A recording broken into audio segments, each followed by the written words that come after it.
on this episode of Southern Fried Geekery. Cons are fun. 1, 2, 3.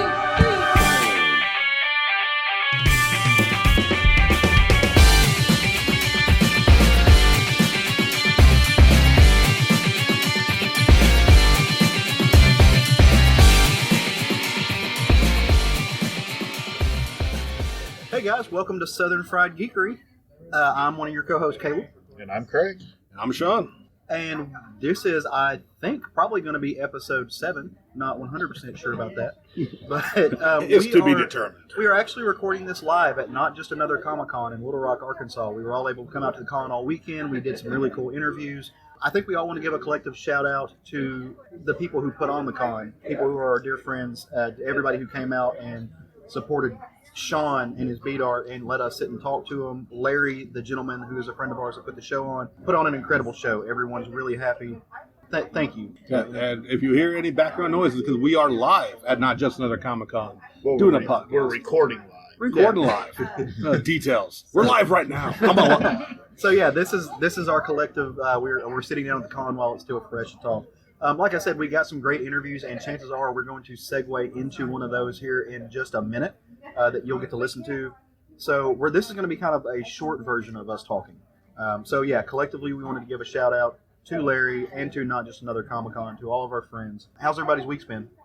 It's been great. This con's been a lot of fun. It's been a good week. Yeah, real good. Busy making the beat art for this weekend.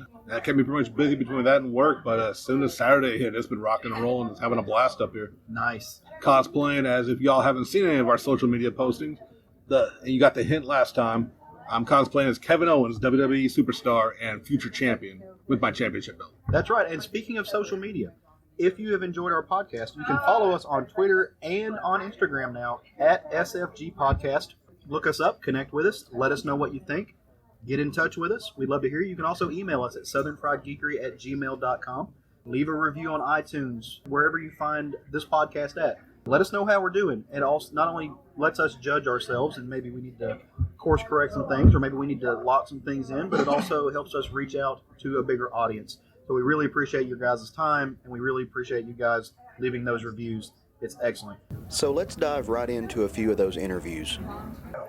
Hey guys, welcome to the Southern Fried Geekery podcast. I'm Caleb. I'm Craig. And we're sitting here with the amazingly talented-ish type person that we know from around the way, Mr. Brian Steward. If you don't know him, you should, but if you do know him, it's probably because he has had his little finger in about everything in pop culture that he could. That sounds really inappropriate. Well, it could be, and it probably was at certain times. That's the best introduction I'm going to get all day. Thank you for that. No, you're welcome, man. Thank you for sitting down to talk to us. We really appreciate it. Oh, sure, of course. So, Thank you for sitting down and talking to me. I will sit down and talk to you at any point. Thanks for the future drawing that you're doing for our podcast. You're welcome. I like how you locked me in on that. Hey, thanks for We've the already given you the shout out before. and thanks for the eye contact, because most people just look at the floor when I walk by. So that's really cool. You guys I'm not looking at the floor, but, you know. You're looking over my shoulder, so it feigns. I like to caress your body with my lenses. I like this podcast already. Yeah, we're taking it to special places. Yeah. This is what you get with us. It's like a podcast. Yeah. Jesus. I'm not the gayest person in this podcast right now. This is wonderful. I do what I can. So why don't you tell folks listening a little bit about yourself and where they might know you from or where they can go find you? They could probably find me at my house with my wife and my kids and my dog, but I'm not going to give them the address. So that would just be weird. So yeah, it would. That'd be really stalky and creepy. Don't feel bad. But, we've known each other for a long time, and I don't have the address either. Well, yeah, but what are you gonna do? You can find me at briansteward.com. That's BrianSteward as in dog or dork or demon or doofus.com, and Fantasm FANTASM-media.com. I'm not going to spell media for you. I'm going to trust that you guys can handle that. Do a little bit of work, Phantasm guys. is, if you think about the film, a lot of people throw the PH on there. So it is Phantasm, FANTASM, the old world speller. I like it. And so what we're all about is really the love of the nostalgic pop culture thing that so many of us are calling nerd culture, but I guess we're sort of even dipping back a little further with our first magazine, Fantasm Presents.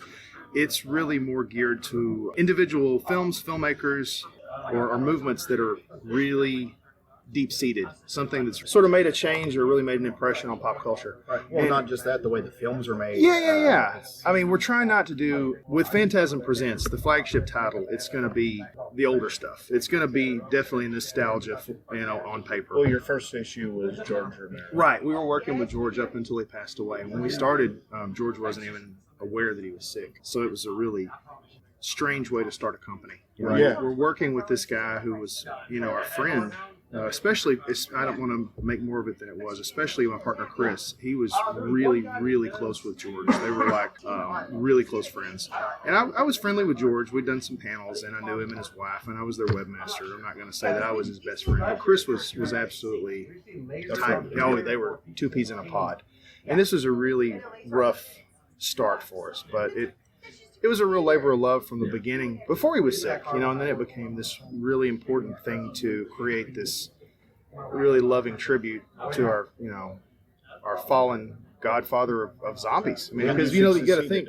I'm sorry. You succeeded. Well, thank you. It shows. I hope so, because every page is really jam packed with love, and we got a lot of people that really love George, that work with George involved, like John Russo, who's obviously his writing partner on Night of the Living Dead. Greg Nicotero, who was around from, Day of the Dead. He was actually in Day. He actually, did some makeup effects on Day. And Hey, everybody. Greg, if you're listening, they're comic books, not graphic novels. Oh, my goodness. Anyway, you might know Greg from some zombie show on AMC. Caleb's telling me I can't tap the table. It's doing weird things to there's vibrations. Can't do happening. They might be good vibrations. We'll see later. I'm picking up good ones. I didn't say the whole thing because then you have to cut it out or pay the Beach Boys. Only after 30 seconds. So, and if I have to get in a lawsuit with the Beach Boys to promote this podcast, I probably will. Fuck you, come after me. Hey, Beach Boys, if we upset you, come on the podcast and we'll fight you. This is a very aggressive table I'm sitting at. Anyways, go Put your ahead. dukes up and come on the Anyways, on go the ahead. radio with these two nut jobs. You love us Jeez, so, Lou. Brian. So, yeah, I really do. That's why we cuddle so much. All right. I like So to move a little our slower. next piece is going to be about Linnea Quigley. Yeah. Anybody that's a deep-seated horror fan would know her as possibly the queen of the Scream Queens. If not the queen, definitely one of the high priestesses. Return of the Living Dead, Night of the Demons, are probably the two crown jewels everybody thinks of. But she's been in gazillions of films. And we're going to give her her due because Linnea's road hasn't always been the easy road that I think her talent deserves, because she's actually a much better actress than a lot of people may think of at first, because they think of nudity and death. But she's actually got the chops to back it up. Right. Well, say I think sometimes when it comes to horror movies, people tend to classify them into these B-rated movies or whatever. Oh, and a lot of them are, and a lot of those are great. Absolutely. And I Yeah, mean, some of they're my favorite movies are absolute But I shit, don't trash, think those- garbage, poop. I don't think those actors and actresses get the same recognition that other actors and actresses get. No, absolutely not. And sometimes it's they get unfortunate. typecasted. Yeah, and it's unfortunate because some great actors and actresses have come through the horror genre. Oh, over sure, time. sure. Well, and some of well, let's think about Star Wars. Everybody thinks Peter Cushing. They go right to Grand Moff Tarkin. Right. Well, let's go back to the reason George Lucas wanted him to begin with is Yeah. because he was a big Hammer horror guy. Right. Yeah. Same thing with Christopher Lee. Same thing with Vincent Price. David Prowse, Darth Vader himself. Yep. He was Frankenstein. Yeah. You know? I did not know that. That was his Really? claim. That was his claim Really? to fame before Vader. I did not know He that. was Frankenstein. Oh, excuse me, not Frankenstein. He was He was the Frankenstein's monster. Yes. Adam. Yes. So yeah, I mean, everybody worth their salt probably got a shake in horror at one Yeah. time or another. I mean, Matthew McConaughey was Yep. in Johnny Depp. probably the worst Texas Chainsaw Massacre movie of them all. There really is no bad Texas Chainsaw Massacre. I disagree with that. I'm going to disagree with you, Craig. I mean, There are some that were people not chasing good. people with chainsaws, it really doesn't matter. Oh, I The think story's I good. think 1, 2, and Leatherface or 3 are great. After that, it gets a little dicey. Well, Even the remakes, and I'm not just coming down on remakes in general. Those are better than some horror remakes, but they get a little wonky. Yeah, They can. they do. Yeah. Yeah. Well, and Thanks you, for seeing my side of it. You know, you also I give in where I can. you also have your third issue of Phantasm Presents lined up as well. So you kind of know what you're doing about that, don't you? Or Yes, do you it's going to not? be all about me. Perfect. It should be. Not really. It's going to be about No, the legend himself, Vincent Price. And we're actually working with his daughter, Victoria. And she's going to actually be very engaged, very involved, and actually doing some of the writing and the interviews. Yeah.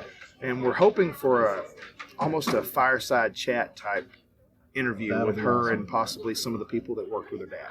Yeah. That's the aim. Now, when everything's said and done, it may have a little different flair, but at this point, that's the working theory that Victoria has sort of pitched to us. We went to her with the idea of doing this, and she came back and said, let's do it. And not only that, if you're willing to have me, I'd love to be involved. And Victoria is actually a quite accomplished writer in her own, in her own world.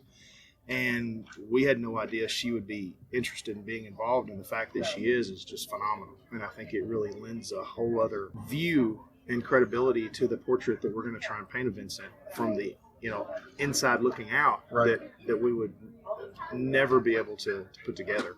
Because everybody that's way more qualified than me has already said everything that can probably be said about his films, but the people that were there or the people that worked with him or that were influenced by him, those are the people we're hoping can really paint that picture. It's of course, almost- we're going to have some essays, but Yeah. there's only so much a ding-dong like me can say about, Witchfinder General that hasn't been said. Right. I don't know. I think you can probably find a few more sentences that haven't been said before. Maybe. But there's also I did put Ding Dong and Witchfinder General in a sentence You together, did. so that's something. Yeah, that's. You're good with words. Thank you, Ding Dong. it's kind of taking it from a different standpoint and almost like a small biopic, just like a window not only into his work but into the life of the man. Mm-hmm. Can I pause you right there? Yeah. You said biopic, and some people say biopic, and I have never heard the definitive answer on how you I say pronounce that. biopic. And I hear predominantly biopic, but I hear a lot of people say biopic. I And I wonder- can see where either one would actually be okay. Yeah. And I wonder which is actually a tomato. What I'm is, not is sure, there but a, I wonder if the medium that it's presented has anything to do with it. Because when I say biopic, I was automatically thinking in my head a Biographical picture? a biographical picture, or a filmography, something that you could watch, which is not what Phantasm Presents is. It's on paper, so I wonder if it being in print makes it a biopic versus in a visual medium. I makes just it think a biopic sounds more like a Lee Majors. like it sounds like the $1 Million Man in some way. It's a bionic biopic. Exactly. Yes. Yeah. But so what's it like? And this can kind of maybe segue us after we talk about this a little bit to some of the other projects you have going on and some of your other things that you've been able to make a career out of. But what is it like to bridge the gap between fandom and a career? Because now you're able I don't to... know. I've never been a fan of anything. Whatever. I'm calling bullshit on that one. I mean, for those of you that don't know, Brian kind of lives 12-year-old Brian's fantasy dream. He really does. He lives 12-year-old lots of people's fantasy dreams. Right. Does he? A lot of us. What are you yeah. talking about, You right? get to. I don't even know what you kids are talking about. You've gotten to make a career out of following the musical heroes that you had from growing up and taking these people that you had. I don't even listen to posters music. on What are you your talking wall. Shut the fuck up. That you had posters on your wall, and now you're working hand in hand with them, and that goes just not even from music, but horror. Like you said, you were able to get to know George Romero. You're able to do this. What's that like, bridging that gap? All silliness aside, it's kind of, if I stop and think about it, I guess it's a little surreal. The first film, it wasn't the first film I ever saw, obviously, but the first film that really resonated with me was Night of the Living Dead. And also, now I would side note this and preface a different story with, for Christmas when I was 12, I got 3 video cassettes. One that I actually don't even remember what it was. I got The Three Stooges, Disorder in the Court, and I got this Good Times 2-pack, 2 movies on one VHS. So back in the day, kids, you had to rewind or fast forward past a movie to watch the second movie on the cassette. It was Night of the Living Dead and Psychomania. Yeah. Oh my God, the third one was Alice Sweet Alice. Anyway, it was on. Oh, excuse me. Alice Sweet Alice was on with Psychomania. I was trying to put it on with Night of the Living Dead. That was a standalone. Anyway, those are the films I got. Psychomania was this really cool film that really resonated with me, and so was Night of the Living Dead. And Night of the Living Dead was like this really, I know everybody that's probably watching has seen it, this really weird movie. It was this product of a time when there was color, there was fantasy, there were special effects, but this was a really stark, rough shot, black and white, guerrilla filmmaking bonanza. about this white chick trapped in a house with a black dude that smacked her around. Yep. And you think about, this was the late 60s, and I want you to juxtapose what I'm saying and think about the world that we were living in at the time when you had a black lead. I mean, right there, just a black lead in a horror film with a white female lead, and he hits her. Yep. I mean, in 2018, if you're a young kid, you're thinking, what's this idiot talking about? No, think about 1968. Google This it. was not something that you would see on film No. at all. No. And People were getting murdered in real life. yeah, For having exactly. for looking at white women. Well, the just wrong a way. few White years men would get before killed in the this. streets. Well, just a few years before this, you had, Captain Kirk kissing Uhura in freaking the South. The first interracial kiss first of all interracial time. kiss. Yeah, So that tells you how that's the volatile world. it Yeah. was. And and now I'm going to go off on a tangent, so pull me back in a second. But what really frustrates me about this is this was just recently released as a Criterion Blu-ray, fully restored, and there was actually a story that came out in the Hollywood Reporter where they were trying to rope Romero into this thing and sort of tie it into Get Out. Yeah. Which, if everybody's seen Get Out, it's a great film. It's got a really good message. It's well acted. It's an amazing film. And I'm not just saying that to get around what I'm about to say. No, it But stands alone it's as what it is. horseshit that people are trying to pound this thing into Night of the Living Dead that was never there. Now, what I'm saying is true, that there were some things, if you juxtapose them into the time, that were crazy.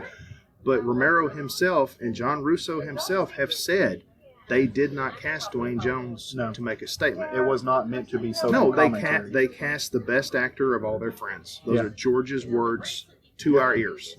And George has said it more than once. John has said it more than once. And they did not rewrite it when they casted the black man. It didn't occur to them that they should. That was an issue. No, Yeah. and now, to be fair, that may have been because they were white men in the 60s. I mean- and they didn't live that life. And I'm not saying that they were putting upon anybody. No. But it probably didn't occur to them It may not that have. that was just life. Well, but sometimes But- art is not intentional. Yeah, and by default, they made a huge statement. Yeah. But I think now people are trying to turn it into something that it really wasn't meant to be, although in its own beautiful way, it is. Yeah. But I think trying to strap a sign onto it and prance it out Right. as a statement isn't really fair to what it is, Yep. That's in right. my opinion. No, I agree. I'm sure a lot of people may be like, screw this Well, Brian those people guy, are wrong. but I really think it is that thing. But I don't it was think not intentional. but I don't And think putting a neon sign on it and prancing it out and charging admission because it is that thing is fair to it, because it's not that thing on purpose. Well, it's no. that thing not by grand design, but just by default, because they made a beautiful film in a time that was really brave, and it wasn't a statement. It was a statement about their art and what the story they wanted to tell. They didn't have the money to hire anybody other than their friends. No, and I mean, they hired people in the town to be the extras. For Yeah, the movie, exactly. And the zombies. Yeah, literally, one of the ladies I know that had a farm next door to the farmhouse they shot this was literally in the film because she lived next door. And that's And just that's what they why did. they brought her Well, over. So you can tie this back to a historical thing. When Rosa Parks refused to get out of her seat on the bus, she was not planning on launching a national movement. No, She was tired of putting up but with God bullshit. bless her, she did. I'm glad she did, and I think that's the same thing. But that's exactly. yeah, God George- bless them. They George did make did a not- film with a message, but Exactly.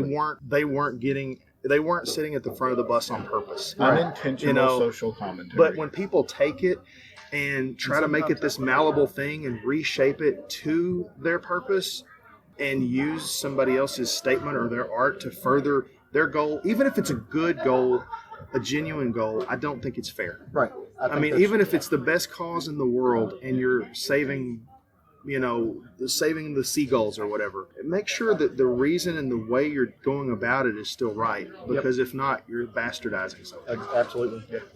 And that's just me. And No. people can It's a legit- Fair enough. That's a- disagree that's a with le- me and no, dude, that's call a me an legitimate- asshole, but I'm not taking anything away from any movement or No. or the film. But I just think I've seen this thing recently where they're really trying to make the film into something that they're putting words in the filmmaker's mouth. Right. And And that it's- does not need to That's happen. not cool. But I do think that the way that it does give validity to the fact that that needed to happen, like there needed to be a statement made, was the fact that we are retroactively looking at these things and going, okay, this in retrospect is commentary, and it may not have been purposefully done that way at the time, but it's something that needed to be said, and that's what it became to the point that it was. I agree, but I think the point that many people are missing, and I'm going to just spell it out now to the point I'm trying to make is, how beautiful is it that in 1968, a group of people, white guys and a black guy, made something like that in that time that wasn't social commentary, that just was their art. What does that say about the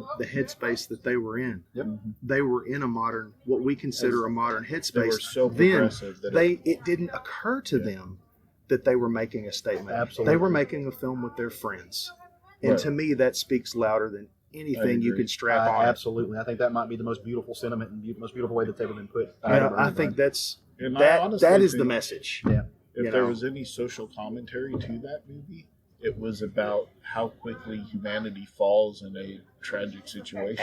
Absolutely. More The so only than problem with this anything planet else. is us. Yeah, Yes. people suck. I say that all the Yes. time. Yeah. That's why I'm such big friends with my dog. But we did get on the tangent, so let's loop it back Okay. and get maybe a less serious note. You have another side of your career that I really enjoy following because most of our listeners know I am into music.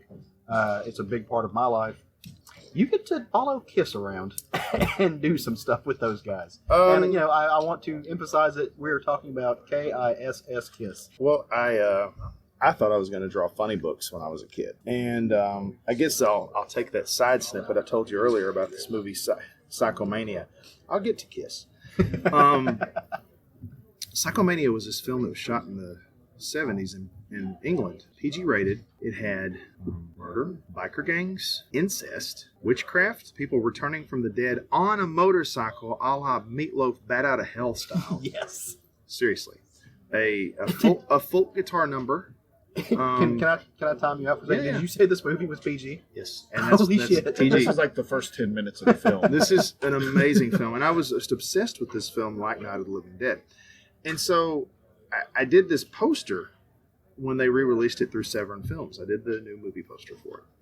And this guy got a hold of it at Fangoria. He was the editor at the time, and he was just as obsessed with this movie. And this guy named Chris Alexander.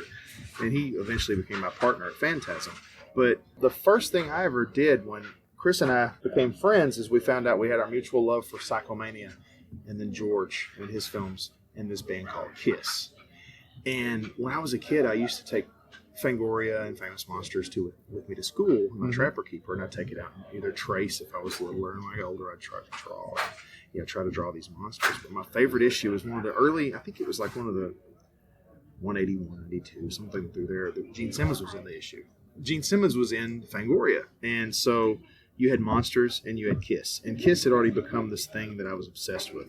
I actually found a picture recently of a 4-year-old Brian, Polaroid, sitting in the floor in footed pajamas with my mom's makeup with a Kiss card trying to paint my face. I saw that picture. 4 years old. I saw you post that. I actually recently texted that picture to Gene, and I got back this long stream of laugh emojis. Yeah, so Gene He is actually... texted that to Gene. Just putting that out there. So I texted that to... And Gene thought it was great. But anyway... Yeah, I guess that is sort of weird, right? That's surreal, man. That's That's something Sorry, that I'm the not. rest of us don't do. And that wasn't a name drop thing. It's No, just no, it was no. weird. I found this 4-year-old, and my mom had written on the back, and I was 4 years old, and I had to send it to him. I was like, Gene, look at this. You warped me this early. well, you're either going to be a Kiss fan or a drag queen. So Right. at that point, And she I'm knew still something. and I'm still not sure. We're not sure which. Yeah, we're which, not. You We're know. really not. And so anyway, so I was really obsessed with Kiss at an obviously young age. And I used to take this issue of Fangoria. See, everything sort of merges together with my story in this weird way. Everything is this one big tapestry. And I would draw and draw and draw. And I would draw Gene and turn a page and I'd draw, Jason, whatever. And that magazine finally fell apart, so I just kept it. Right. And so the first thing I did when Chris brought me to Fangoria was I did this set of Fangoria license posters we did of different films that we got the license to. And so that was the first time Fangoria had done a movie poster series, and they were all mine. And that was mind-blowing. I thought, that's the best thing ever. And I'd introduced Chris at a convention to Ace Frehley. Yeah. I knew Ace from doing the shows, and I knew his guys, and so I took Chris back because he's a big fan. And Chris took me at the same show to meet George. Right. Like it was like tit for tat. Yeah. And it was really cool. And then Chris says, "You think we could get an interview with Ace in Fangoria?" And I said, "Sure, I'll put you in touch with him." He's like, "No, why don't you do it?" And at this point, I had never I'd written comic book stuff, but I'd never done like an interview or anything like that. So the first thing I actually did at Fango was bring Kiss into another Kiss member Yeah. to the pages of Fango. Wow. And that was kind of weird. So we did that, and I did some new artwork for it, Ace Destroyer era art. And then I did some other things, like I helped. I'll take a little credit here because You've earned it. well, in this case, I got burned pretty good. You've earned it. And Yeah. Elvira had never been on the cover of Fangoria in all the years that there was a Fango. And we were at a show with Cassandra, and it occurred to me that she'd never been on the cover. So I texted my pal Chris, and I'm like, Chris, I'm here to a show with Cassandra. You think we should put her on the cover of Fango? And he's like, holy shit, we've never done that. And so I went over and plopped down at her booth with her, and I was like, hey. How is that even possible? Like, how long? Logistically, it makes no sense. Yeah, no, I'm trying to wrap my brain No, about it's that like- because she has been an icon. It's of, like having Car and Driver and never having Chevrolet in the magazine. yeah, she has at been all. an icon Right, of Yeah, of it's like- horror, of It's like we metal. focused on Subaru. Like, I'm pretty sure she invented tits. I'm not 100% sure of that. It's a good but chance. I think she It's a might good have done chance. that. Yeah, She certainly invented low-cut cleavage. Man, how do I don't understand how that was possible. I don't either. Because I mean, wow. I know. So I went over and I pitched her the idea, and she was like, "Yeah, it's about time." But she wasn't being, she was making a joke. She wasn't being full of herself at all. Right. She's not like that. No. And I painted the centerfold painting, and we did an interview. I did the interview with her. My friend Bryce did an interview with her. There were 2 pieces. I helped her facilitate getting the pictures for the cover and everything picked out and all that. And we got her on the cover. Probably if not one of the best-selling issues ever, numbers-wise, was something really special to me. And there were people really in the trenches putting their heart and soul into Absolutely. a product. Well, and I'm seeing Fango's coming back, and That's it's what a I was- new owner, and I hope this new owner really knock it out of the park, because Fango is something that's really close to my heart, and I think a lot of people's heart, especially people my age. And there's no bitterness toward this new iteration of Fango. I wish them the best, and that's not a soundbite. That's the truth, No, because it the is. people that bought it, they bought bought a rights. name, they bought a logo, and God bless them. I hope they knock it I clean hope out of the they- park. Well, I hope they learn from some history. And I hope a lot of people that are bitter realize that it's a brand. It's just like if, Levi's can't piss you off. I mean, the guy that owns the Levi's company or the conglomerate might piss you off, but a pair of pants shouldn't ever piss you off. Right. The way they fit your ass Have you shouldn't worn ever piss you Levi's? off. Levi's pissed plenty of people off. But you know what I'm saying though? Yeah, no, but I do, mean, absolutely do. a pair of pants can't piss you off. Right. So the name, the name Fangoria shouldn't taste bitter. Absolutely. And you said it earlier, for those of us, we're fairly close in age, I believe. Those of us in our generation, Fangoria was where we went to get our horror news. I did. It's where I Yeah. did. I absolutely at the magazine rack at the store, the grocery store every month. Sure. I grabbed it off the rack and read it because that's where I got my news on the That upcoming was the movies. place to get it. Well, and for indie creators, like that was where once we saw the name of the project we worked on in Fangoria, it might be in the back pages that nobody ever sees. That was kind of like a marking point. That was a highlight for a lot of people's lives. Cthulhu Blues Productions, which is my cousin Ian's company that we did a lot of this stuff through, to see movies like Johnny Sunshine and stuff hit the back matter of Fangoria, that meant something to a bunch of guys who were fans of this. And and when it folded, and I didn't know you at the time that it folded or any of this background information, but that was kind of like sucking the air out of the room for a lot of things. We were like, what is going on in the world that this thing doesn't exist? Yeah, no, absolutely. And so I hope that the new owners come back with it, and they realize what it meant to so many people, and they also realize the mistakes that were made, and that kind of like any corporation or any company, they realize that there are human beings that rely on them and that put their heart and soul in them and trust them to honor their word. Right. And they go back and they fix some of those relationships. That's the Well, dream. if they do, they do. If they don't, they don't. I'm still going to hold no ill will toward these people. And this isn't me playing it safe because I publish my own magazine or creating a good soundbite or anything like that. It's just the truth. At the time, I was a freelance writer, nothing more, nothing less. Had we have not gone through those steps, we wouldn't have put Elvira on the cover. Right. And I feel like, just in principle, it was kind of a poop deal that it worked out the way it did, and that was the last print issue of Fangoria. Was it? Up until that point, and they're claiming they're coming back in print. I hope they do. But again, just because I'm publishing Fantasm doesn't mean I have any ill will toward anybody, because that's the magazine I grew up on. That's the magazine that is the reason I make Phantasm now. I mean, if there hadn't been a Fangoria, there wouldn't be a Phantasm.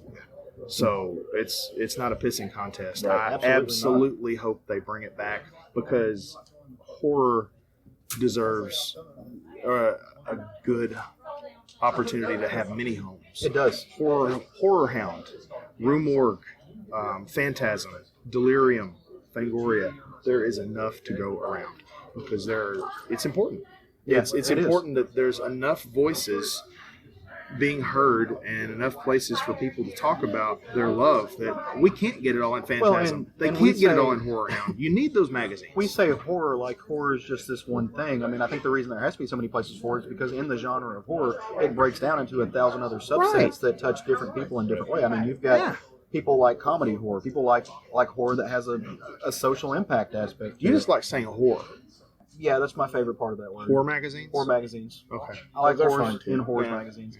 So, Brian, you're doing Phantasm Media. Mm-hmm. You're doing the Kiss magazine. Yeah, we're releasing the Kiss poster book. Did we get to that? We did We not. had Tell not me yet. about it. Okay, that's what I was saying. So I'm really a long circular storyteller. I'm sorry. So That's great. Fango fell apart. I brought my little Kiss bit to Fango. It was very exciting. And then after Fango sort of stopped publishing, a few of us decided we wanted to keep publishing. So Bill Mahaly, this fantastic designer of ours, and one of the three partners at Phantasm, he was the guy that was the art director at Creepy, Eerie, Vampirella, Famous Monsters of Filmland, and Fango, and Delirium, which is another magazine that my friend Chris puts out with Charlie Band that I actually contribute to. Yeah. Bill is one of those guys that probably never got his due. He is one of those guys whose name probably isn't as known as it really should be, because every kid that grew up with a monster magazine grew up with something that he made. Yep. And God bless him, he's still like the little engine that could just put, he'll lock onto the coal train and he'll head up the mountain. Yeah. And he'll turn out some of the best shit you'll ever see. And so Bill and then Chris, like I said, my other partner, who was the editor-in-chief, and I started Phantasm. And at Fango, we had already done some other Kiss magazines. And Chris and Bill and I had actually been hired out by Kiss, and this guy named Keith LaRue had the license to do it, and we did a Kiss magazine a couple of years ago.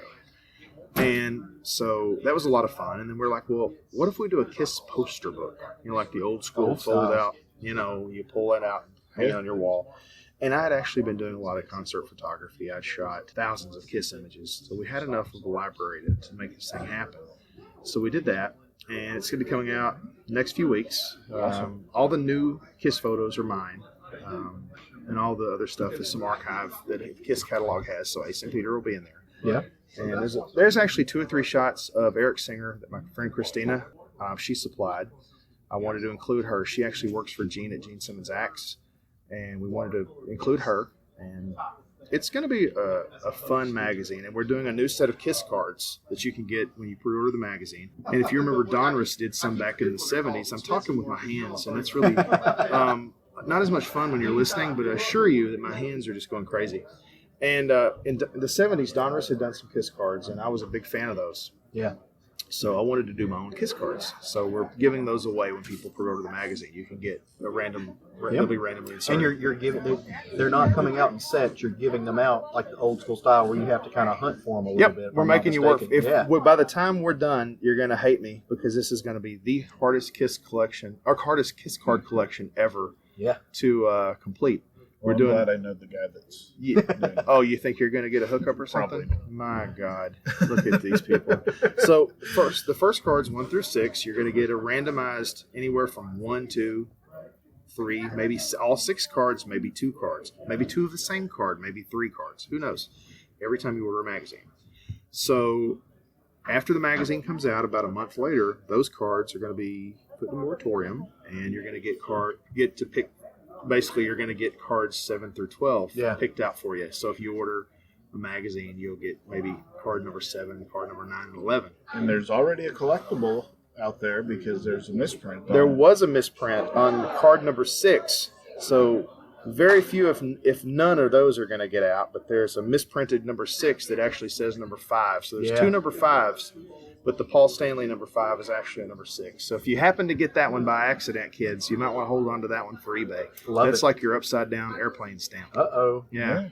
And there'll be some other cards we're going to do, like at the Indianapolis Kiss Expo. We'll be there, and we're going to have a special card or two that you can only get at the expo. So it's going to be a really tough card set to finish out. Well, now I know Gene puts his stamp on everything with Kiss.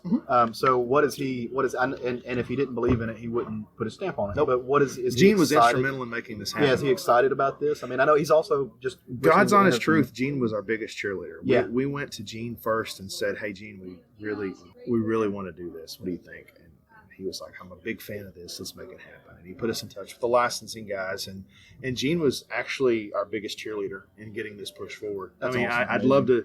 I'd love to say, we went through and really worked hard and blah blah blah, but God bless him. Gene's like, "That's a cool idea. Let's do this." That's great. And Gene he is amazing. He's great. If the microphone wasn't on, I'd say the same thing. He would, and he said it 1,000 times. No, he's right. He's great. Gene's right. He's great. Both of those things are true. Yeah. No, it's true. He's given us the freedom to create the KISS product we wanted to see. Yeah. There have been so few things that they've asked us to.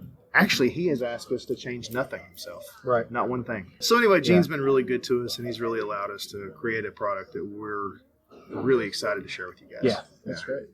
And I've seen some of the promo stuff, some of the stuff that you've worked on, and it looks incredible. Thank you. So I'm really excited. I'm super excited about it, yo. And it's pretty cool because, like I told you, how much of a KISS kid I was, and the card set is all me. I got to design it, and I got to shoot the photos. And I'll be honest, I sound like an asshole, but I don't care, because if I heard somebody else saying these things, I'd be like, screw that guy.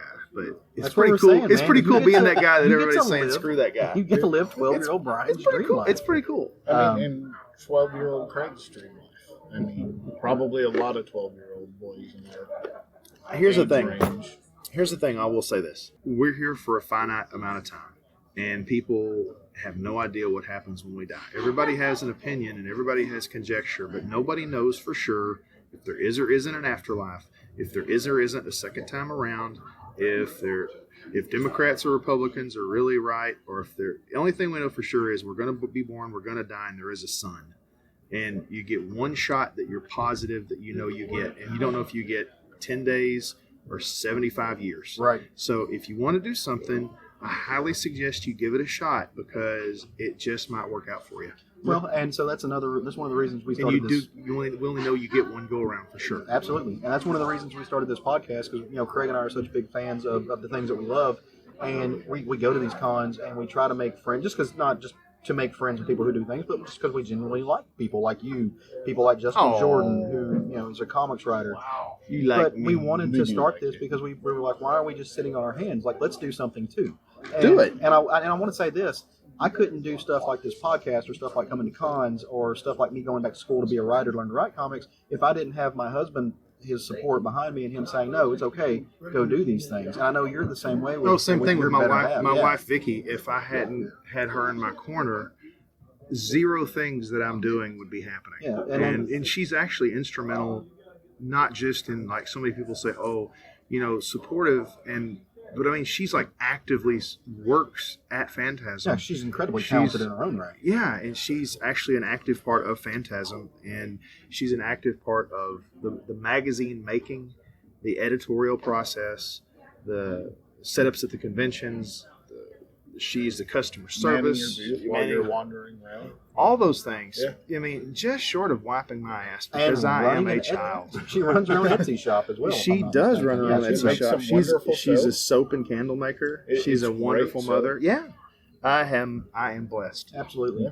Well, I so am blessed. one more time, let the folks know where they can reach you, where they can order. My phone number is not going to happen. Just give us the last word of your social. Oh, it's eat your pizza. It's Eat Your Pizza. It's Eat Your Pizza. Oh, wow. How do I Put it in your phone. put the Yeah. pizza? Put the pizza in in my your- phone? This was a lot better before you got here. we had quality material. This was a only slightly shit podcast until you got here. Now it's by far a pigsty. It's all bad. Yeah. You can edit all this asshole. We're going out, to. can't you? It's inevitably going to happen. He will. He will. you make smiles. You make smiles. He does. He You is make comic smiles. relief. He's comic You make relief Jerry. smiles. That's what he's known as. So anyway, BrianSteward.com, BrianSteward.com, or you can go to PhantasmMedia.com. That's FANTASM-media.com. And also check out the other magazine that Chris and Bill and I will work on, Delirium magazine that Charlie Bandit Full Moon puts out. It's a quality mag, and we put a lot of love into that one too. Absolutely, it's not man. our mag; we don't own it. Charlie owns it, but I tell you, it's definitely. You're still doing more. Oh, it's family to us. Yeah. Yeah. But no, Fantasm Media, we appreciate you guys checking out our little funny book magazine paper thingies. well, And you're man, gonna add comics to it, right? Yeah, I said funny Yeah. book. Yeah, it's cat's out of the bag. We will be delving into comics very soon. That's all I'm going to tell you. Nice. Okay, that's fantastic. well, Brian, man, again, thank you for sitting down and talking to us. We know you're a busy man. I am Obviously, busy. so I've got to Please go. don't I've got to go monopolize wash for my us. hair and wash my shoes and polish my dog. do it, man. All right, brother. We Thank appreciate you. it, man. Thanks. That was a weird, awkward fist bump handshake thing that happened. And now we're just going to hold hands and look at each other lovingly. It is happening. Can one of y'all sing to us, please? I'm not lighting the candle. Hey guys, we hope you enjoyed that interview with Brian Steward. Be sure to look up Fantasm Media, look up the Kiss poster magazine that he's got coming out. He does amazing work. Next up, we were really, really lucky to get to interview a professional cosplayer named Joanie Brosas. She does everything stuff. She's incredibly talented. She is a talented thespian in her own right. So enjoy this interview with Joanie. Hey guys, welcome to the Southern Fried Geekery podcast. We are actually sitting here on Sunday at Not Just Another Comic-Con in Little Rock, and sitting with us right now we have Joanie Brosas, Hello. who is a professional cosplayer and a pretty kick-ass one at that. I was looking at some of your stuff on your table earlier. You've got such a wide range of costuming that you do. It's impressive. It seriously is. But first of all, say hi to everybody and just dive right in. We're going to let you do some talking. Hi, everybody. Well, I guess I don't like to put myself in a box, like you said earlier. I have a variety of stuff. Like I want to be able to do things that kids will like, all the way to things that kids shouldn't see. Right, yeah. But I like to do a little bit of everything because I feel like everybody's typecast these days, you know, For like, sure. oh, you're just a sexy cosplay girl that can't do anything. I mean, I can't make armor or anything, but, you know, I like to be able to express different things through my images. Well, and I know yesterday you were dressed up as Rey from Star Wars. Today you're dressed up as Velma from Scooby-Doo, which I'm a big Hanna-Barbera fan, so I think that's fantastic. Awesome. But you've also done cosplay like Vampirella, Yes. if I'm not mistaken, and other stuff. So Red Sonja. Red Sonja. You're actually on the cover of both of those, Both of those, comics, yeah. yes. Yeah, Vampirella number 2 and coming out Vampirella number 10. It's been pushed back like 4 times. That's and comics. Red That Sonja happens. number 15. So I think we all have a pretty good grasp about what cosplay is because we all see it and everything. But I'm more interested in the behind the scenes of it. I have a little bit of film work background. I've done some moulage work, some makeup artistry work, and stuff like that. And so I know a little bit about how that goes. But dive in about how, number one, you got your start. Number two, where you find your inspiration for the characters, and just all the hard work you put into it, and where you want to go with it. Let's see here. Where I started was at a Star Trek convention in 2011, 2012. I don't remember. It's been a while. But I decided I was going to paint myself green and be an Orion slave girl. I was like, I'm going all out. Why not? I spent all this money going to this show, you know. I'm going to go all out. So I went to the convention and people really seemed to like it. And I was like, oh, this is really fun. I got to take pictures with people. I was like, I feel like a celebrity. This is so cool. And so I started that. I got asked by a booth while I was there. They're like, hey, do you want to work for our booth? And I was like, sure, let's get paid. That sounds awesome. I'm like, why not?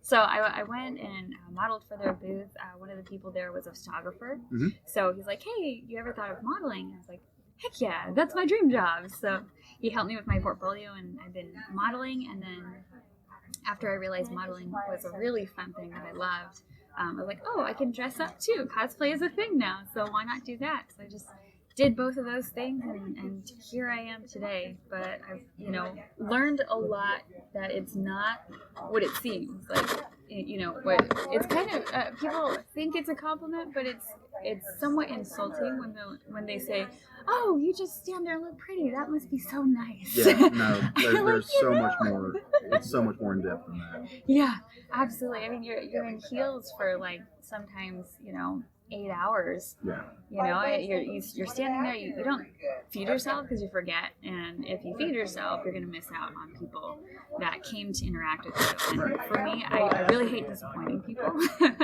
So I stay there the whole time. I don't use the bathroom. I don't eat. I don't drink. And I forget. So I'm like kind of miserable at the end of the day. But I want the last person of the day to have the same interaction that the first person of the day had. Yeah. You know, no matter how tired or awake I am, I want them to have the same happy, exciting experience because I know that they were looking forward to that. You know, I may or may not be, but you know, I owe it to them to give them that experience. And especially from a fan point of view, it doesn't matter if you're a 4-year-old fan or a 40-year-old fan. When we see, especially professional cosplayers such as yourself, when we see you guys in costume, sometimes that's the closest we have to that real interaction with that character that we love. And so it's amazing that you put yourself through this grueling amount of hard work in the day to give that back to fans. I can't imagine what that's feeling like, especially, you know, with younger kids. We talk on the podcast a lot. I've got 3 nieces, and I see them whenever we go to places where people are dressed up, and they just have that visceral experience of, oh my God, this is this person, like this is this thing that I love. Yeah, you know, be it Large as life and real. Yeah, It's it's like right there in Disneyland front for of you. adults. Yeah. exactly. Yeah, Well, and kids. sometimes it's for adults. I'm a Hulk fan, so when I see somebody who's dressed up in a really cool Hulk cosplay, I'm like, hey, Bruce, you're my friend. I'm like, yeah, let's go hang out. Right. Oh, sorry, go ahead. No, it's okay. We have a lot of friends, Jerry, and a lot of them. They do cosplay at ACON and local conventions and stuff. And I know that the costumes are not necessarily comfortable Nope. or They're either too hot or too cold or uncomfortable. They stab you. It's just Yeah. I've been doing a few that have really, really thick, big jackets, and it's just so hot, you know, on a convention floor. But it's awesome because you feel like a superstar because every like 5 minutes someone's stopping you for a picture. yeah. You get to pretend to be a celebrity for a day. Well, That's what I do for a living. It's acting. Yeah, I mean, and in many cases it is acting. In a lot of cases you're a character thespian Yes. because you are putting on a persona.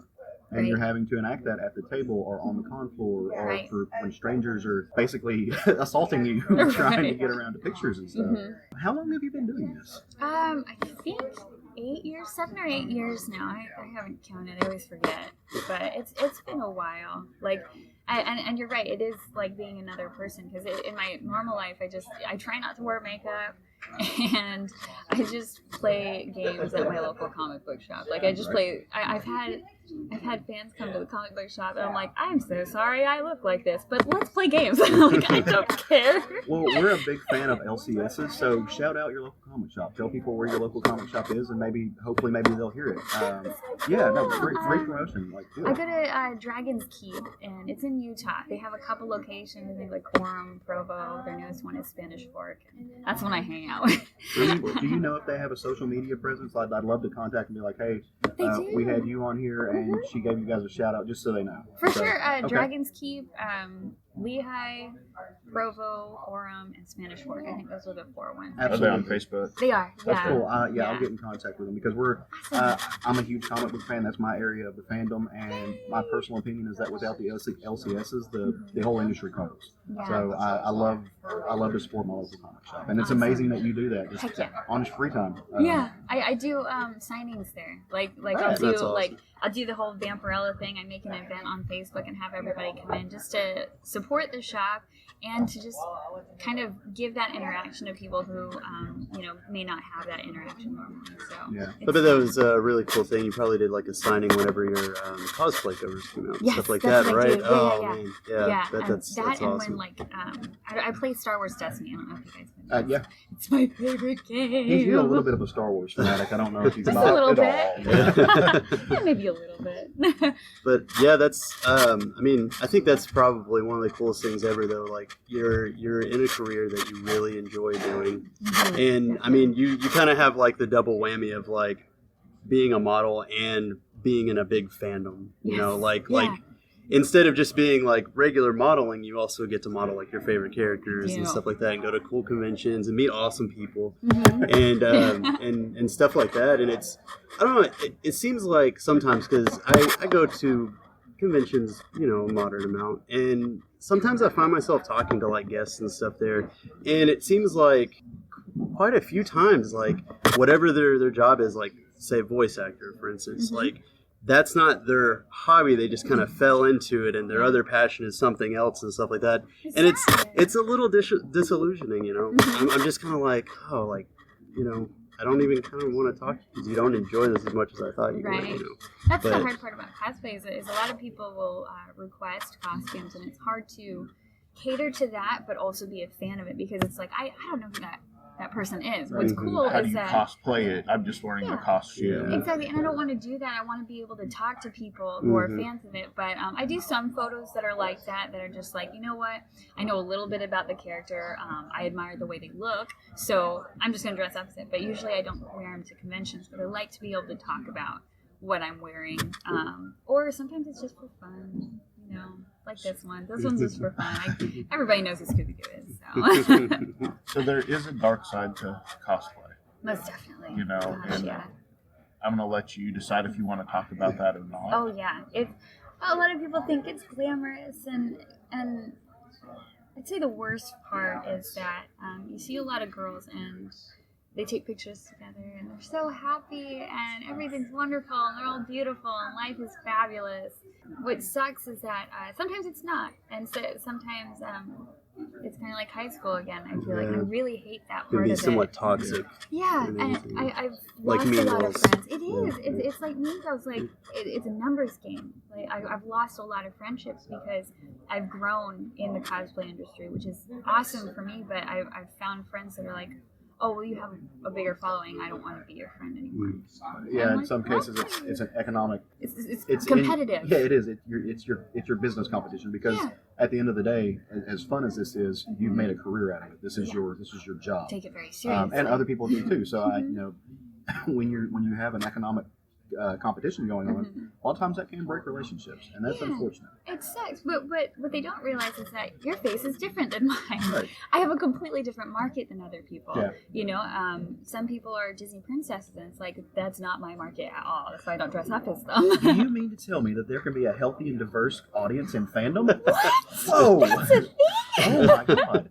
That it doesn't have to be completely toxic and monolithic. Yeah, Wow. that's probably the worst part. Yeah. I go to different conventions all over the place, and there's nothing like feeling more alone when you're surrounded by so many people. Right. And these girls will go have dinner with each other because they know each other from past conventions, to take pictures with each other, and no one wants to take a selfie with me. And I'm like, that's okay. Well, I definitely want to take a selfie with you. Thanks. My- Those are the good people. one of the shady parts that always gets to me with especially having like being a female cosplayer and everything is all of like the cringy comments and stuff you get from people online. Yeah, I was at work on the clock watching this girl do like a live feed. She was a cosplayer and everything, Those are and the worst live feeds are the worst. You can't keep up with that. yeah, and you know, she was just like showing off her collections of figures and stuff like that, and just kind of talking about just her future cosplay plans and stuff like that. And guys were just chiming in like left and right. I'm like, Show Bobs. whoa, Show what Bobs. yeah. Vagine. Like what? Spell it right. Like- and maybe. Internet anonymity just I don't know. Oh, internet It's- anonymity is Yeah. it's It's- toxic. Well, makes people awful. Well, let's just talk about that for a second. You and I have had some conversations this weekend about, objectifying somebody because they are dressed sexy. Right. It's not Because for you can't control yourself doesn't mean that person's become an object. Absolutely. Yeah, and it also doesn't mean I did it for you. Well, and, so the cosplay isn't consent movement that started up, I think, It's back in obnoxious, 2009 or that's a thing. 2010. But Well, they it has actually, to be. you go to That's bigger the thing. cons now, and I've been to New York Comic Con, and Mhm. I'm going to C2E2. Mhm. You see we're going to C2E2.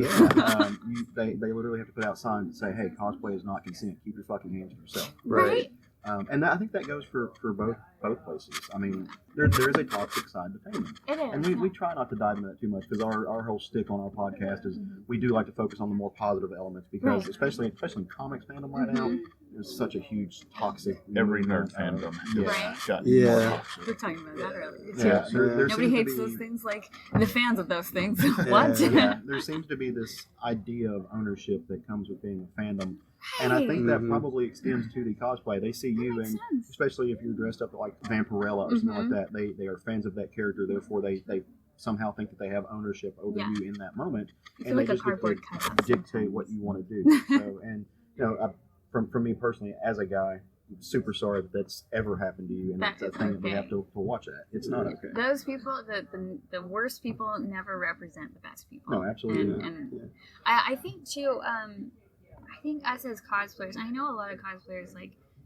oh, you're gross, you're disgusting, and I can see the difference of comments that get left on my pictures. Like, there's those ones that are like, oh, you're so sexy, and I read it like that, like, oh, you're so sexy. Like, that's the only way they know how to compliment you. Is it a little bit socially awkward? Probably. Don't say that in person. It's weird. But I understand they're trying to present a compliment. They're not trying to see what's up my skirt. You know, maybe they are. Whatever. I don't care. But but like that's not their intention. Right. They're not trying to be gross. They're just saying a compliment. It's a little bit of a backhanded compliment, but it's a compliment nonetheless. Well, for one thing, outside of present company excluded, nerddom is a little bit awkward anyway. So, you know that a lot That's of why I people. feel at home here. Right.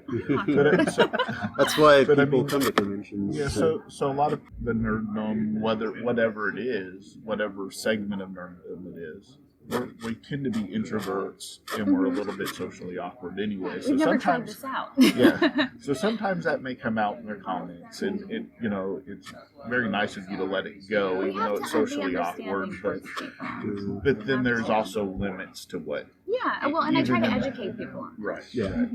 I try to say, hey, that sounded a little disrespectful. Yeah. Try saying this one instead. Because I try to treat everybody as if their intentions were good. Right. Because for the most part, they're just misunderstood. Yeah. And it frustrates me when I see cosplayers that just yell at people instantly. It's like, we weren't trying to degrade you. They just don't know how to compliment Right. you. Teach That's an them. educational moment. It is. It really Well, is. and so I'm a gay man that lives in the South, so I get those things all the time. Like, I did not pick up you're that vibe. well, I get that sometimes. I'm wearing this shirt that says I'm here, I'm queer, I'm fucking. Wow. You know, I didn't until his husband started coming in and buying his comics for him. I was like, I think there's something.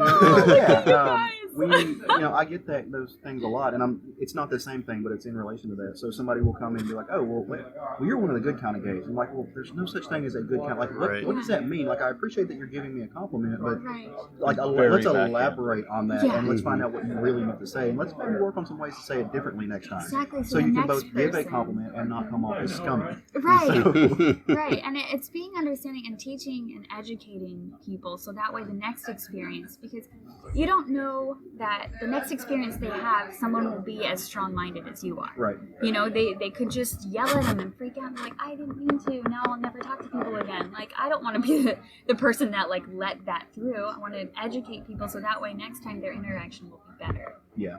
It's even people who are mean to me, I do that. Like, people who are really big jerks to me on the internet. I'm like, hey, get to know me first. Like, I promise that I won't disappoint you. And if I do, then you can call me mean things. I usually give people second chances, but after the third or fourth chance and you're Right. just being a troll, then then that block button, I'm not scared to use it. Right. I will send you out to the Being on the depths. internet, that's just like what happens. That's just what it is anymore. Exactly. So Expect unfortunately, that. but Well, we're coming up on about 20 minutes, so just a few more questions. Yeah, it's kind of fun. Just a few more questions, and this is more in relation to back to your cosplay and stuff.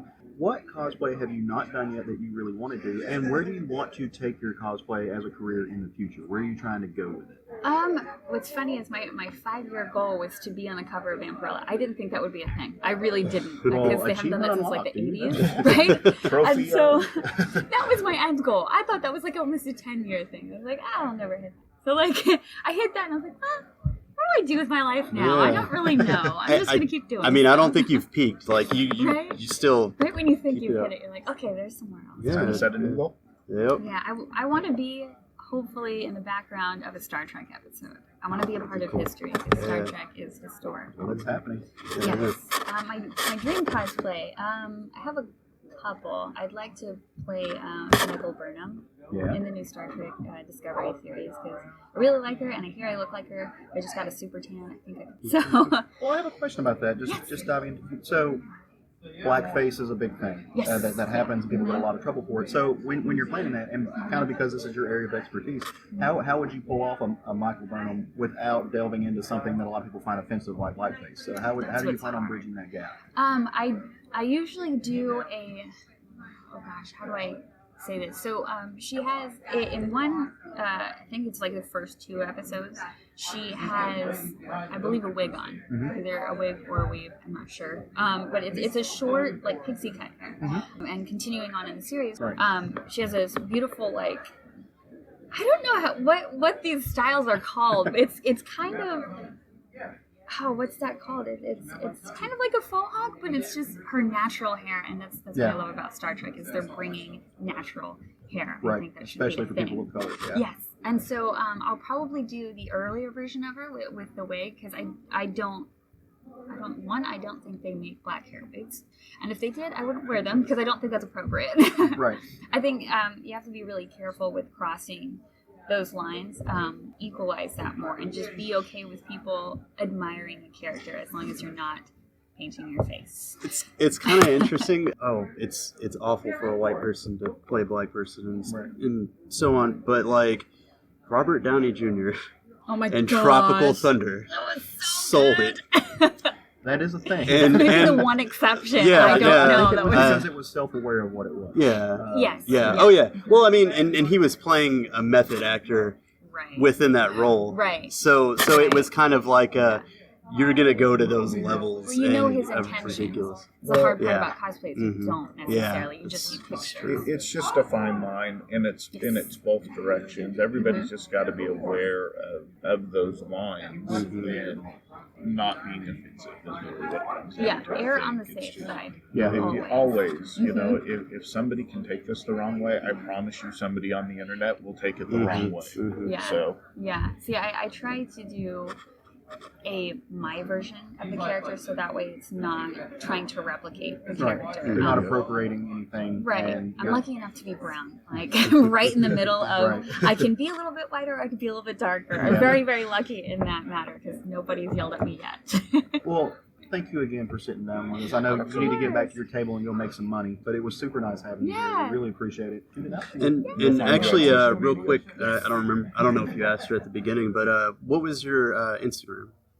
Yeah, for people to follow you. Tell us how So people can reach out to you. At Joanie Brosas. Everything is Joanie Brosas. It's JoanieBrosas.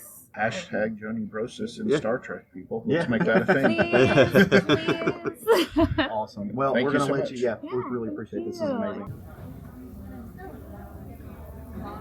So, because we are kind of subbing this into some interviews that we did, instead of talking about a comic book each, I think we have some mini comics we want to talk about, or some things we want to talk about, but I think we're all going to dive in real deep for a second on Mark Millar's and John Romita Jr.'s Kick-Ass Issue 1, which came out this week. Yeah. Absolutely. It's a book I mentioned I was looking forward to reading this week. And yeah, it's the only book I bought with all 3 variant covers. I was going to say, no, you bought 4 books, but you got But every it's the cover exact available. same issue. I got what I could because I'm a huge Kick-Ass fan. Well, since you are the resident huge Kick-Ass fan, why don't you lead us into this conversation? Right. Well, this is the start of a new series in the same universe as the previous Kick-Ass, and Hit Girl had her own little miniseries as well in between Kick-Ass 1 and 2. So this is technically Kick-Ass 3. We got a brand new character. First let me explain that. Mark Millar, John Romero Jr., the original creative team, are back. So it's same art, same writing style. It's brutal as it originally was. So now we have a new person in the green and yellow spandex. Yeah, it's not the original young man. No. It is actually an African American woman. She is donning the tights to not get into too much spoilers on the story, but yeah, she dons the tights in order to rob from criminals and provide for her family. She's kind of doing the Robin Hood Green Arrow thing, is Yeah. what inevitably she decides what she lands on. Right. Yeah, and I don't know that it was intentional that's where, I don't know that she set out to be heroic as Green Arrow or Robin Hood or whatever. I think she sets out to be self-sustaining. Yeah, I for mean, sure. some stuff happens that she's got to deal with. She comes back from the desert arena. Yeah, she came back from Afghanistan, serving in Special Forces military. She was. Basically, yeah, it's continuing the kind of the gritty realism that Kick-Ass always was about. That it's, she's not going to be like, I'm going to go I'm going to go rob from the evil, which is a good noble act, and give to the poor. Really, it's like it's a half Robin Hood thing. She's stealing from the rich and giving a lot of it to herself. Right. Well, and that's and you know what? More realistically, and that's what I always liked about Kick-Ass is a bit more grounded, except for the end of the movies, which that's a whole other subject altogether. That most people aren't going to, even if they have the ability to go rob from criminals. Yeah. Not everyone has the ability to go throw that money away. Right. And it is a single mother story now, which comes after coming back from war and finding out that her husband left. She decides to do this. Now, her husband did more than leave. Her husband fucked her over. And waited until she got home and got discharged from the military to leave her. And so she has no safety net that would be provided by the government anymore. And it goes into a little bit of her backstory and talking about her unit in Afghanistan. And so it was interesting for me. I really liked this book. It was not my favorite thing. I think that they hit a double instead of hitting a home run for me. I think they made it second base. They didn't knock a home run. But I was really interested in the story that took place overseas about her leading a unit and about her being part of a special forces unit. That was a very compelling story to me, and almost I kind of wish that was what we were reading, that we got that story. Indeed. It's I believe the term rushed had been kind of used when we kind of like discussed this. I had a big issue where I had to actually flip back a page because she went through trying to figure out what she wants to do, and admittedly quickly decided I need to go rob criminals. Yeah, and then suddenly she's wearing the kick-ass outfit with no illusion of where she got the idea. And maybe it'll be corrected in a future issue. Maybe show that while in Afghanistan she saw news reports. I don't know. It is still the first issue. I feel it is early to kind of judge it, but it was a weird choice. Right. Well, it's not my favorite issue of Kick-Ass. I'm not going to pretend it is. However, I'm going to trust Mark Millar and John Romita Jr. that they're going to tell the story they want to tell, and hopefully we'll all like it at the end. Yeah, hopefully. Like I said, I've enjoyed his writing. I've enjoyed the world of Kick-Ass. So far, they've performed, so let's give them the benefit of the doubt in more than one issue. Yeah, and Mark Millar, he's got a catalog full of things that he's written that are, there's a lot of movies and television shows based off of his work. So I think, at the end of the day, again, like we've said before in the cast, that man he's the type of creator who has earned a second issue. This one, like I said, this was not a bad issue. I did not enjoy this book. It was really good. I was honestly, there was a part of this book that was so good, so well written, so compelling that I wanted more of it and less actually Kick-Ass, less what the story turned into. I am super excited about what they're doing with this character, though. You're getting a whole lot of real life thrown into this book. It's gritty, it's dirty, it's not easy. You're getting a single mother. You're getting an African-American single mother who is a veteran, who's probably going to be dealing with a whole bucket full of shit that she's not prepared to. Yeah, which she actually got into shit almost immediately within the book. Oh, yeah. And keep in mind, unlike the previous Kick-Ass, unless something happens in issue 2, she does not have the nerve-numbing condition that he did that let him get all that abuse he took throughout the entire series. So, but granted, though, the flip side, she is certainly more trained in fighting than he was. Yeah, she is. Yeah, so maybe that's the counterpoint they wanted to make with it. Possibly, but if you're going to get into scrapes, you're going to take a few punches, and it's going to fucking hurt. Absolutely. I've been there. Absolutely. You know how rough these gay bars get? Yeah. That's a whole other podcast. So real quickly, another book I wanted to touch on.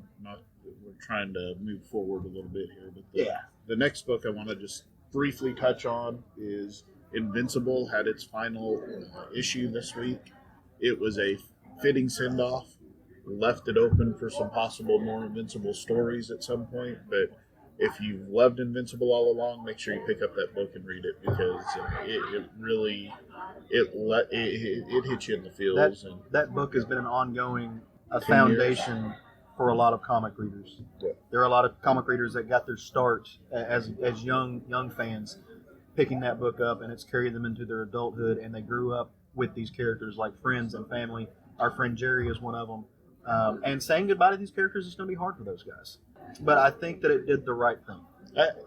It did. It definitely ended on a high note. It ended before it got stupid. It ended before Kirkman ran out of ideas. And he left the ending open where he could come back and tell more stories in that universe. So overall, it was a fitting end to the story. And I'm happy with it. I'm sad to see it go. Yeah, it's definitely going to leave a hole in a lot of people's lives, I think, for a while because of the attachment. But, you know, there's a whole lot of other comics that are just kicking up, so you never know. That's why we're so big on talking about first issues and stuff, because you never know when you're going to get that book that comes out today that you're going to be talking about in a decade. Well, talking about books that are coming out, let's talk about what's coming out next week. There's a couple of them coming out next week that I'm really excited about. If I had to nail it down to one single comic, it would be Deathbed #1 from DC Comics, written by Josh Williamson, but specifically because it's drawn by Raleigh Rossmo. That's my boy. You guys have heard me talk about him. You guys know I have a deep and powerful love for Riley's art. I can't wait to own something by him. I try to pick up almost everything he does. So, coming out from DC, I don't know a lot about this book. I have really no clue what it's going to be about. Mythology, sex, stark raving lunatics. There's no telling. So, but it's Riley Rossmo, guys. Go grab that book. So my book is Moonshine #7. It's the second arc in the Moonshine series. If you haven't been reading that book, it is about werewolf moonshiners during Prohibition era. Yep. And it's fantastic. It's created by Brian Azzarello and Eduardo Russo. Check it out. Get the first trade paperback and then pick this up. And I promise you're going to like. If you like werewolves, if you like gangsters, it's all of those things combined. Pick it up, read it, you'll like it. Actually, going to list a quick couple, actually, because Batman has an issue coming out next week, and I think we've all gushed on Batman enough. This one is a new arc starting up, and it's going to be about Poison Ivy. Oh, great. Who we've only really seen in the War of Jokes and Riddles arc, so it's going to be interesting what they're going to do with that. But kind of full circle back to our first book we talked about, Hit Girl is going to be getting her own spin-off series again. If you picked up Kick-Ass #1, flip to the back of the book, and there's actually a promo for it in the last couple pages for the new Hit Girl book that's coming out. Yeah. Yep, there it is, yeah. Written by Mark Millar, returning. Different artist, though, Ricardo Lopez Ortiz, and I'm not familiar with work, but judge if he did the cover art, it looks pretty good.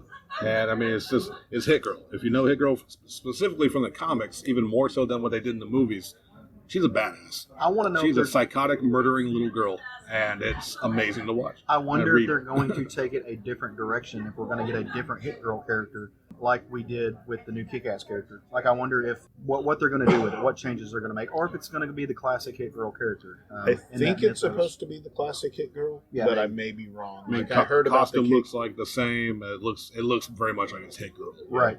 Maybe she's just older now. Maybe there's been a time skip. And now we're going to get a full-blown teenage version of her, which would be pretty badass. Oh, yeah. I mean, she's only going to get deadlier and crazier. Yeah. Yeah.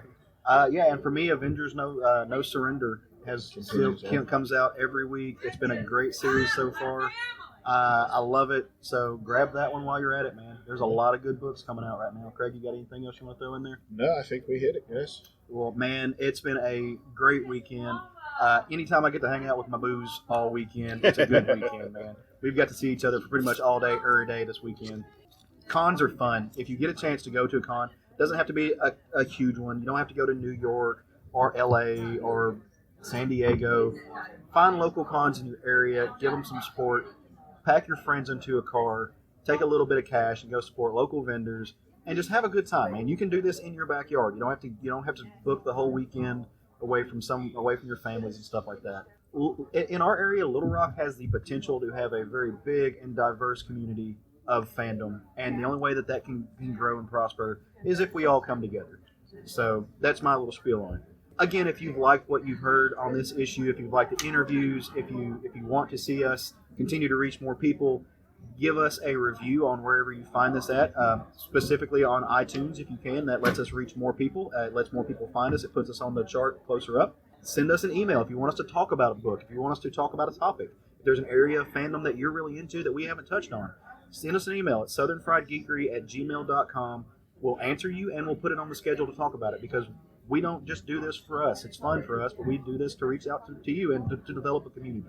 On social media, on Instagram and Twitter, we're at SFG Podcast. We are putting together a Facebook page that's in the works, but it has not come to fruition yet, mainly because motherfuckers be busy. Word. So that's it, guys. Go forth and love some comics.